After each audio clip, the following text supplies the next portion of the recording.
The Cleveland Browns franchise just detonated into absolute chaos, and at ground zero sits a fifth-round rookie quarterback who wasn't supposed to be anything more than a developmental project. Joe Thomas, the Browns' legendary Hall of Fame left tackle who suffered through quarterback hell for 11 seasons, just sent shockwaves through the NFL by publicly declaring that Shedeur Sanders should be the man to lead this franchise into 2026, and the Browns need to stop the madness, stop chasing draft picks, and build around him right now. But if you think that settles anything, you haven't been paying attention to the absolute circus unfolding in Cleveland, where a $230 million Deshaun Watson disaster, 2 first-round draft picks sitting at number 3 and number 27 overall, and a rookie quarterback with a Hall of Fame father are colliding in the most spectacular, combustible fashion the league has seen in years. This is a story you absolutely need to hear, and if you're not subscribed yet, hit that button right now because we're diving deep into one of the wildest quarterback controversies the NFL has witnessed, and trust me, you don't want to miss a single detail of how this unfolds. Let's rewind to understand just how catastrophic Cleveland's quarterback situation has become, because this isn't just another bad season for the Browns. This is a franchise that has started 17 different quarterbacks since 2021 alone. 17! That number should be illegal. Joe Flacco started games in 2 different years for this team. Dorian Thompson-Robinson got chances across multiple seasons. The carousel never stopped spinning, and now Shedeur Sanders has been thrown into this meat grinder, except nobody saw him coming. Sanders was supposed to be a top 5 pick in the 2025 NFL Draft, maybe even the first overall selection. Scouts from every team drooled over his arm talent, the way he commanded Colorado's offense, his poise in the pocket, and the leadership he displayed under the massive shadow of his Hall of Fame father, Deion Sanders.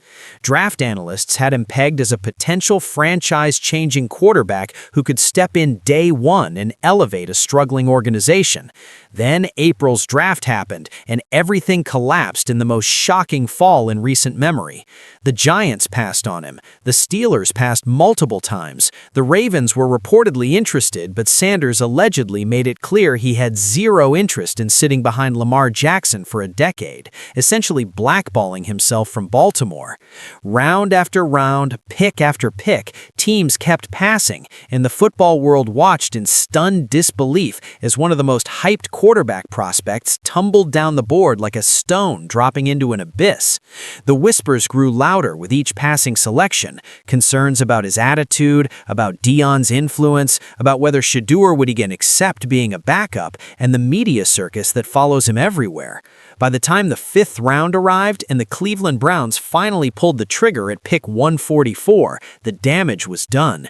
Sanders' draft stock had cratered, his confidence was shattered, and he landed in the absolute worst possible situation for a young quarterback trying to rebuild his reputation. Here's what made it even brutal. The Browns had already drafted a quarterback earlier in that same draft. Dillon Gabriel went to Cleveland before Sanders, and general manager Andrew Berry later admitted publicly that selecting Sanders wasn't part of the original plan. ESPN's cameras captured something truly telling in the Browns' war room when Sanders' name was called. While most draft rooms explode with enthusiasm when landing a potential franchise quarterback, Berry and head coach Stefanski sat with completely blank expressions, offering only light golf claps that felt more appropriate for a funeral than a celebration. Fans watching on social media immediately picked up on the lukewarm reception, with users flooding Twitter claiming the reaction looked like shame, suggesting the team knew they were participating in league-wide collusion to tank Sanders' draft stock. The conspiracy theories exploded, and Sanders' fan base, which is massive thanks to his Colorado days and Deion's cultural influence, went into attack mode against the Browns organization. But Cleveland took him anyway, because at that point in the 5th round, the talent was simply too good to pass up, baggage and all. They figured worst-case scenario, he'd be a third-string developmental project who might contribute in a few years. Best case, maybe he could push for the backup job eventually. Sanders entered training camp as the third-string quarterback, buried behind veteran Joe Flacco and fellow rookie Dillon Gabriel. The plan plan seemed crystal clear. Let him sit, let him learn the system, let him develop away from the pressure, and maybe throw him into some garbage time late in blowouts when games were already decided. He wasn't supposed to see meaningful action in 2025. Then the injury struck, the trades happened, and suddenly everything changed. The Browns made the shocking decision to trade Kenny Pickett to the Raiders, which shuffled the depth chart. Then they flipped Joe Flacco to another team, which moved Sanders up to number 2. Head coach Stefanski publicly stated that Gabriel would be the starter for the season, and that wouldn't change, effectively shutting down any Sanders hype before it could build. Gabriel played the first 6 games of the season, and while he didn't embarrass himself, he also didn't show anything approaching franchise quarterback potential. The Browns stumbled through those early weeks, and then disaster struck in Week 22 against the Baltimore Ravens. Gabriel took a massive hit, suffered a concussion, and suddenly, ready or not, Shedeur Sanders was thrust into action against one of the NFL's most ferocious defenses.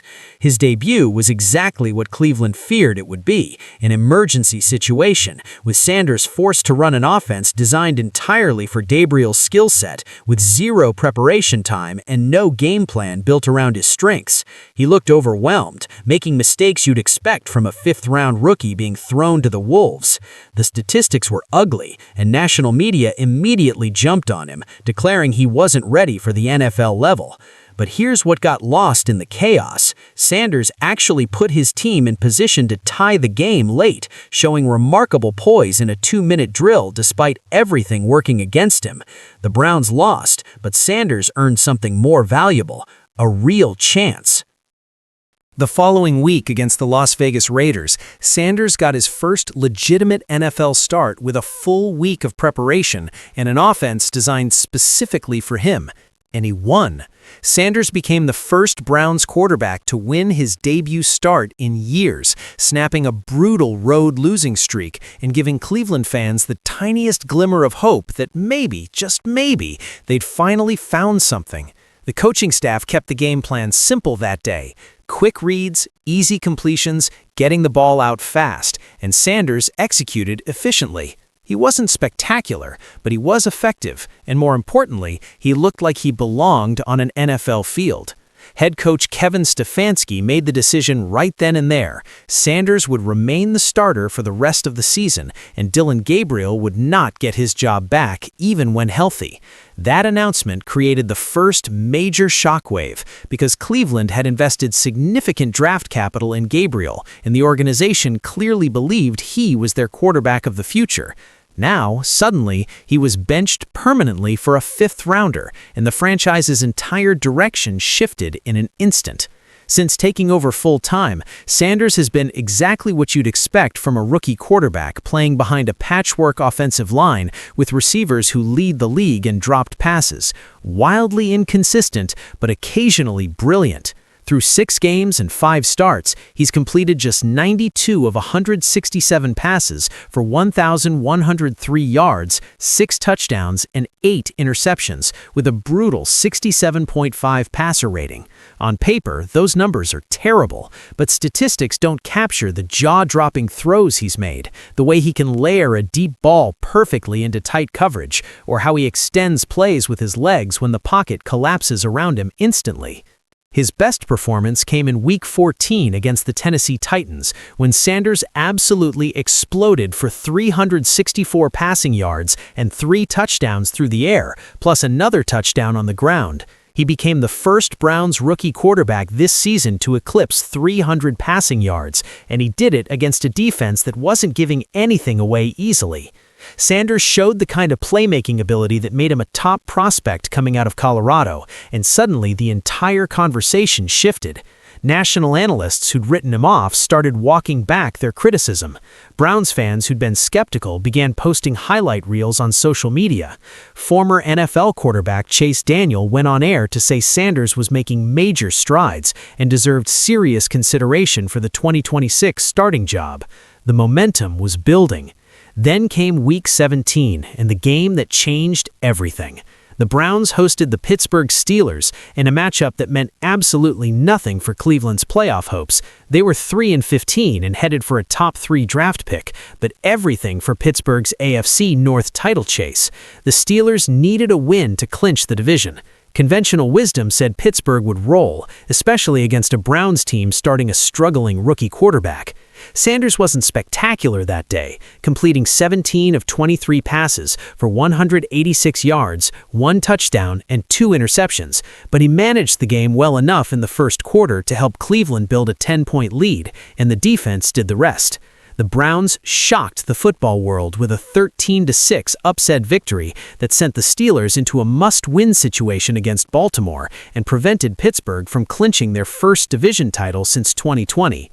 Cleveland celebrated like they'd won the Super Bowl. Fans stormed social media with videos of the upset, and Myles Garrett, who's chasing the NFL's single-season sack record, called out the Steelers post-game for being more worried about keeping him away from Aaron Rodgers than actually winning the game. It was a massive moment of pride for a franchise that suffered through so much misery. But here's where the victory becomes a double-edged sword that's now cutting Cleveland to pieces. That win likely pushed the Browns out of a top 2 draft position, possibly costing them a chance to draft Indiana's Heisman Trophy winner Fernando Mendoza or Oregon's dynamic Dante Moore, 2 quarterbacks most draft analysts consider significantly better prospects than Sanders. Before that victory, Cleveland was sitting pretty with what would likely be the 2nd or 3rd overall pick, positioned perfectly to select an elite quarterback prospect. Now, they're probably picking 4th or 5th, and suddenly the franchise's entire future became murky and uncertain. This is where Joe Thomas enters the story and drops his bomb. Thomas isn't just any former Browns player. He's a first-ballot Hall of Famer who spent 11 brutal seasons protecting Browns quarterbacks through the darkest era in franchise history. He played left tackle from 2007 to 2017, earning Pro Bowl honors 10 times and earning a spot in the Browns Ring of Honor. Thomas suffered through 28 different starting quarterbacks during his own career, watching the franchise chase every shiny new prospect while never actually developing anyone or building proper infrastructure around them. When Joe Thomas speaks about Browns football and quarterback development, people across the league listen with respect. And what he said about Shedeur Sanders changed the entire conversation overnight. In a recent interview with Fox News Digital, Thomas laid out his vision for Cleveland's future with stunning clarity. Sanders has done a really nice job and has a great opportunity to prove himself as the franchise guy, allowing the Browns to use their 2 first-round picks to build around him rather than drafting another quarterback. Newsweek. Think about the massive weight of that statement coming from a Browns legend. This is a man who personally experienced the quarterback carousel hell, who knows exactly what it takes to succeed in Cleveland and what the organization desperately needs.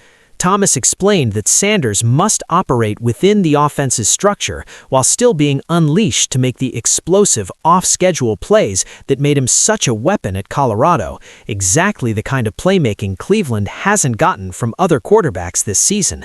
He emphasized that Sanders needs to earn trust from his coaches and teammates by doing his job regardless of whether others around him execute theirs, acknowledging how brutally difficult that is for any rookie, let alone one playing with a receiving corps that drops everything and an offensive line held together with duct tape and prayers. Thomas stressed that Sanders needs to use the final games to make big-time throws and show Browns fans he can lead game-winning drives, Newsweek, giving the organization confidence to build around him rather than starting all over again with another lottery ticket in the draft. The Browns currently hold 2 first-round picks, their own at number 3 overall, and another at 27. That's enormous draft capital, enough to potentially move up and grab Mendoza if they wanted. Or they could use both picks to surround Sanders with elite offensive weapons and protection. Thomas made his preference crystal clear. Take an offensive tackle with 1 pick to protect Sanders' blind side, grab a game-breaking wide receiver with the other pick, and let Sanders develop on his incredibly cheap 4-year rookie contract. The financial logic is compelling. Sanders is costing Cleveland peanuts compared to what franchise quarterbacks command, which gives the organization massive flexibility to build a complete roster around him. But Thomas isn't the only one in this belief. Mary Kay Cabot, one of Cleveland's most connected and respected insiders, has been reporting for weeks that the Browns must determine if Sanders' upside potential is better than whichever quarterback they can draft in 2026, depending on where they land with their first pick at number 3, where they might have a chance to draft Indiana's Fernando Mendoza, Oregon's Dante Moore, or Alabama's Ty Simpson, Yahoo Sports. She's added that she just has a feeling the Browns will analyze everything and decide to move forward with Sanders, though she acknowledges they're not quite there yet in their evaluation process. Cleveland sports broadcasting legend Bruce Drennan echoed this sentiment on his show, stating bluntly that if the Browns believe Sanders can be the guy, they should use their draft capital to build a strong offensive line and add skill position players rather than gambling on another quarterback. The support from Browns insiders and legends is building real momentum, creating genuine pressure on the front office to commit to Sanders rather than repeat the same failed pattern of constantly chasing the next quarterback. But here's where the situation becomes impossibly complicated. Cleveland holds the number 3 overall pick in a draft featuring multiple quarterback prospects that scouts consider superior to Sanders. Fernando Mendoza, at 6'5" with prototypical size, won the Heisman Trophy and possesses elite pocket discipline, lightning-quick processing ability, and a rifle arm that can drive throws into tight windows before they close. Oregon's Dante Moore shows advanced coverage reading ability and effortless arm talent that reminds scouts of recent top picks. Alabama's Ty Simpson brings his own elite skill set to the table. If any or all of these quarterbacks are available when Cleveland picks at number 3, can the front office really justify passing on them for a 5th rounder who's completed barely half his passes and has a 67.5 passer rating? The pressure to make the right decision is enormous, and the trauma of decades of failed quarterbacks makes it almost impossible for Browns management to trust their own evaluations. What if they commit to Sanders, pass on Mendoza or Moore, and both become stars for other teams while Sanders flames out? That's the exact type of mistake that has haunted this franchise for 25 years. They keep convincing themselves the next developmental project will work out, keep talking themselves into quarterbacks who aren't quite good enough, and wake up 5 years later wondering why they're starting their 30th different quarterback since the franchise returned to the league in 1999. The situation gets even more nightmarishly complicated when you factor in Deshaun Watson, the elephant in every room in Cleveland. The quarterback the Browns traded away 3 first-round picks to acquire and gave a fully guaranteed $230 million contract to has been an unmitigated disaster of historic proportions. Watson hasn't played a meaningful snap since rupturing his right Achilles tendon in October 2024 against the Cincinnati Bengals. Then, in what can only be described as a medical catastrophe, he re-tore that same Achilles during rehabilitation in January 2025. He's been on the physically unable to perform list since the start of this season, and while the team opened his 21-day practice window in early December, he spent that time working exclusively with the scout team. Head coach Kevin Stefanski announced publicly that Watson will not be activated to the active roster for the remainder of 2025, essentially ending any fantasy that he might return this year. Watson is also done emotionally, according to multiple Cleveland analysts, with prominent local voice Ken Carman on 92.3 The Fan that if it comes down to Sanders versus Watson in any kind of competition, it's Sanders' team, period, and the organization should refuse to fall for training camp hype about Watson looking good throwing in shorts and t-shirts. Here's the brutal financial reality that makes this situation utterly impossible. Watson's contract structure makes cutting him financially unfeasible until after the 2026 season. He's owed $46 million next year, whether he plays a single snap or not. The Browns are stuck with him on the roster, which creates an impossible dynamic for any quarterback room. Do you really want to draft a premium quarterback prospect at number 3 overall and have him competing with both Sanders and a washed-up former MVP who's eating up nearly $50 million in cap space? The chaos extends beyond just the quarterback position into the entire organizational structure. Nobody knows if general manager Andrew Berry will return after this disaster of a season. Head coach Kevin Stefanski's future is genuinely uncertain, despite winning Coach of the Year twice earlier in his tenure. Winning that award with the Browns is apparently the kiss of death for job security. The entire regime could be blown up on Black Monday, and whoever takes over might have completely different opinions about Sanders, Watson, Gabriel, and the quarterback position entirely. A new head coach might walk in and demand the organization draft his own guy, starting the cycle all over again for the 31st time in franchise history. Some organizations would learn from past mistakes, but the Browns have proven over and over that organizational learning is not their strength. The potential for complete chaos is staggering, and it all centers on whether Joe Thomas and the growing chorus of Sanders supporters are right that Cleveland finally has their franchise quarterback and just needs to stop sabotaging themselves with endless searching. Multiple mock drafts from respected analysts have started predicting that Cleveland won't take a quarterback at all in the first round, instead using their high picks to select playmakers who can help Sanders succeed.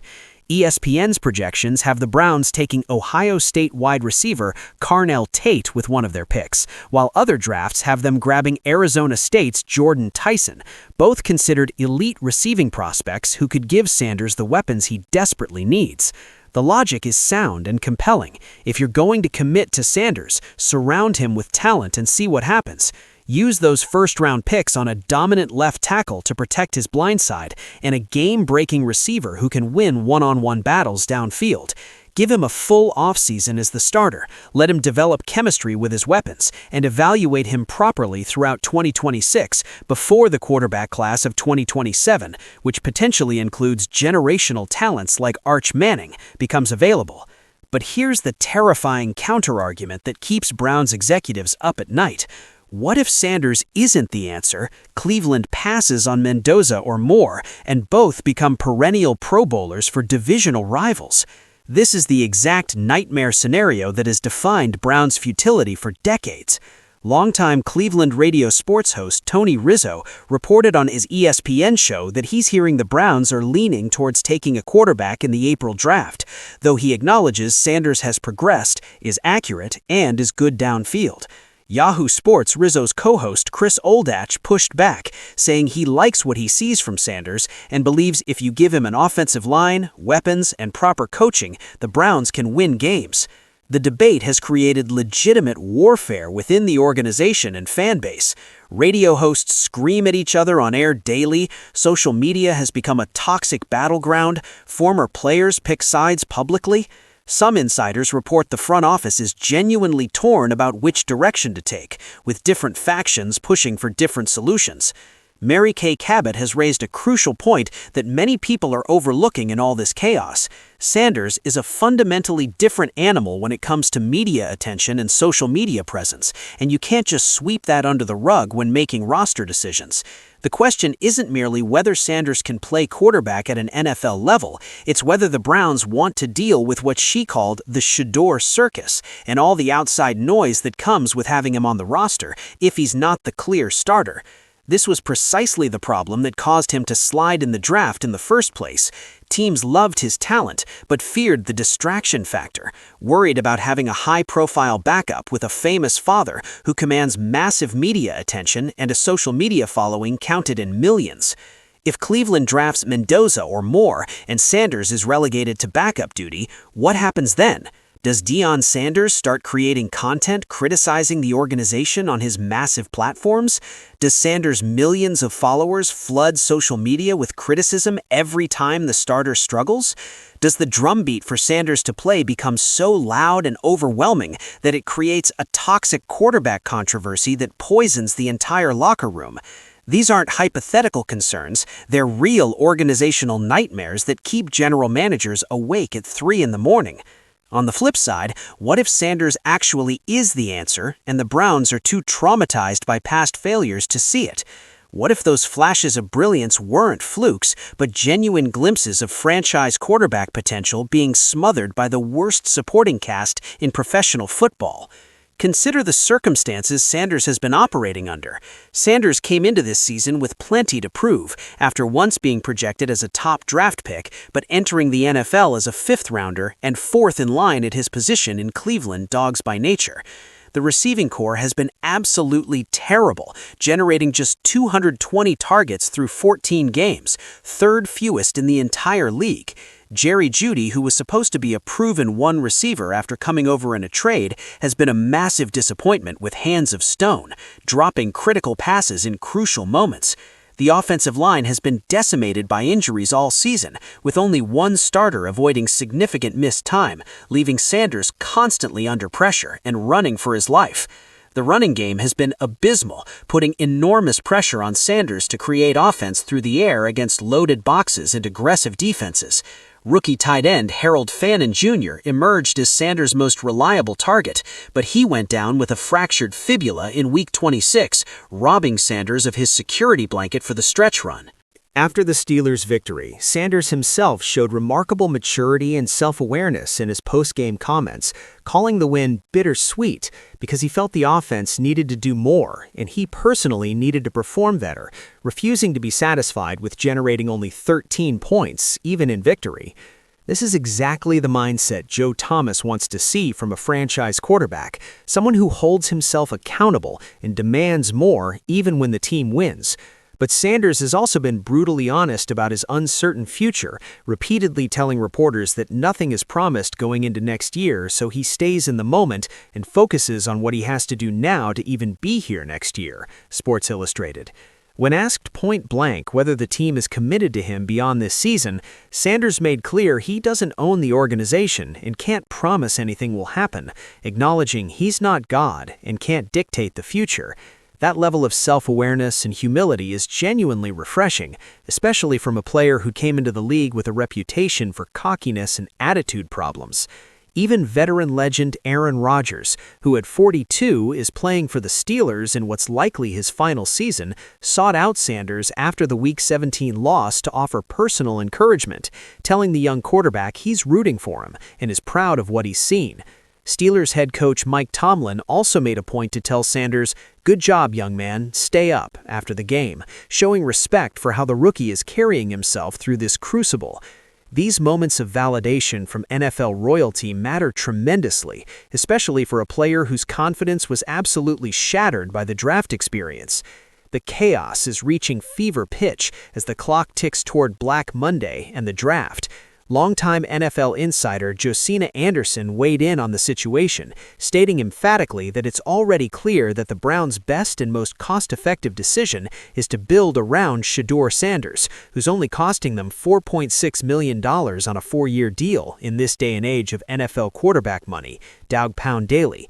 Anderson's analysis highlights the massive financial advantage Cleveland has if they commit to Sanders. His cheap contract creates enormous salary cap flexibility to invest heavily in offensive line upgrades, elite receivers, and defensive pieces.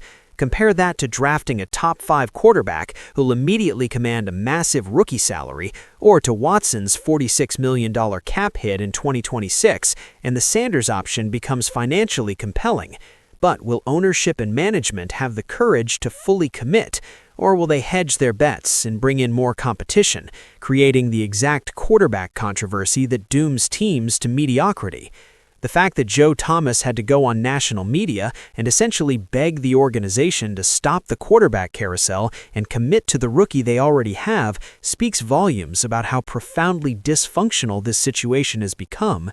Sanders has one final opportunity to make his case, a Week 18 road trip to Cincinnati against a porous Bengals defense that will give him one last chance to make a definitive statement before the off-season evaluation begins. A big game, 300-plus yards, multiple touchdowns, minimal mistakes, could swing opinion firmly in his favor and make him the consensus choice to be Cleveland's starter in 2026. A disaster, multiple interceptions, getting sacked 7 or 8 times, looking overwhelmed, could convince the front office they need to start over again with a premium draft pick. The entire future of the franchise, the fate of multiple coaches and executives, and the hopes of a fan base that's suffered through quarterback hell for 26 years all hinge on what happens over these next few weeks, and that's before considering the massive implications for the AFC North. The Steelers are now facing a must-win situation against Baltimore for the division title, specifically because Sanders beat them, and Pittsburgh fans are already nervous about the prospect of facing Sanders twice a year if he develops into the player Thomas believes he can be. The entire divisional dynamic could shift based on whether Cleveland finally gets the quarterback position right after decades of failure. Nationally, this story has captured intense attention because it represents everything broken about how NFL teams evaluate and develop young quarterbacks: the overthinking, the fear of making mistakes, the inability to commit and see things through, the constant searching for the next shiny object instead of developing what you have right in front of you. Sanders didn't ask to fall to the 5th round. He didn't ask to be thrust into a starting role on a team with no weapons in a defense masquerading as an offensive line. He didn't ask to become the centerpiece of another Browns quarterback controversy while still trying to prove himself as a rookie barely 6 months removed from college football. But here he is, standing at the center of an organizational earthquake, and the whole football world is watching to see whether Cleveland does what Joe Thomas is publicly begging them to do: trust the kid, build around him, and finally end the chaos, or whether they fall into the same old trap of convincing themselves the grass is greener somewhere else, drafting another quarterback, and starting this cycle all over again for the 31st time. The stakes couldn't possibly be higher, the chaos couldn't be more intense, and with Sanders heading into his final game of the regular season and the draft just months away, a decision is coming whether the Browns are ready to make it or not.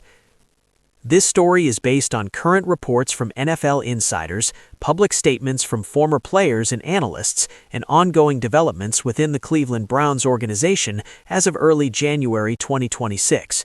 Shedeur Sanders' performance, coaching decisions, and organizational direction remain subject to change as the offseason progresses and the 2026 NFL Draft approaches. Information presented reflects the latest available reporting and may be updated as new developments emerge.